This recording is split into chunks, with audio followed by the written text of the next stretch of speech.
पहले तो मैं मुबारकबाद पेश करता हूँ जनाब जाफर वसीम साहब को कि उन्होंने उस फंड का कि जो उनको सिटी काउंसिल से मिला था 35 लाख रुपए तो बहुत ही मुनासिब इस्तेमाल किया है।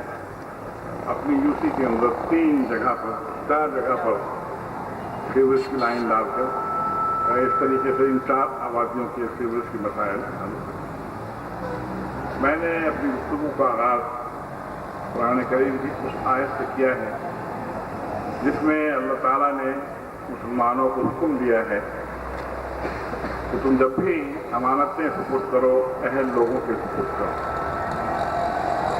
पाकिस्तान की तारीख बिलुमूम और कराची की तारीख बिलखुसूस ये बताती है कि हमने माजी के अंदर अल्लाह ताला के इस हुक्म की सरी खिलाफ वर्जी की है। जब भी अल्लाह ताला ने हमें मौका फराहम किया है हमने मिन हस्र मजमू अमानतें अहल लोगों के सुपुर्द नहीं की। अमानतों का मफहूम यहाँ पर बहुत वसी माना में इस्तेमाल हुआ है। इसमें रुपए पैसे की अमानत भी आती है, मनासिब की और जिम्मेदारियों की अमानत भी आती है और हुक्मरानी की अमानत भी आती है।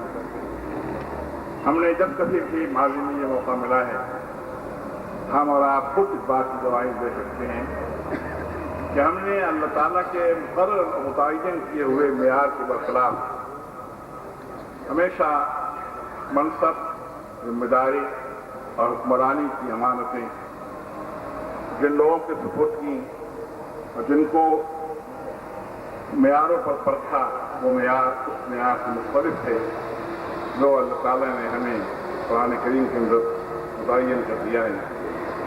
और वो मेयार है, एक आयत है कुरान करीम की, इन्ना अक्रमकुम इंदल्लाहि अत्काकुम।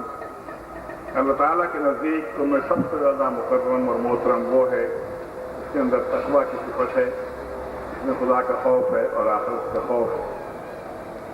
हमने माजी के अंदर जब भी ऐसा मौका हमको दिया गया है, अता किया है अल्लाह ताला ने, हमने जिस मेयार पर लोगों को परखा है वो ये थे कि ये कौन सी ज़ुबान बोलता है, किस इलाके का रहने वाला है, इसका ताल्लुक हमारी बरादरी से, हमारी नस्ल से, हमारे मसलक से है कि नहीं है, या ये कि ये कितना बड़ा सरमायादार है, जागीरदार है, वडेरा है, कितनी से गिरफ्तार नहीं। ये सारे वो मेयारात थे जब हमने इंसानों को परखने की कोशिश की।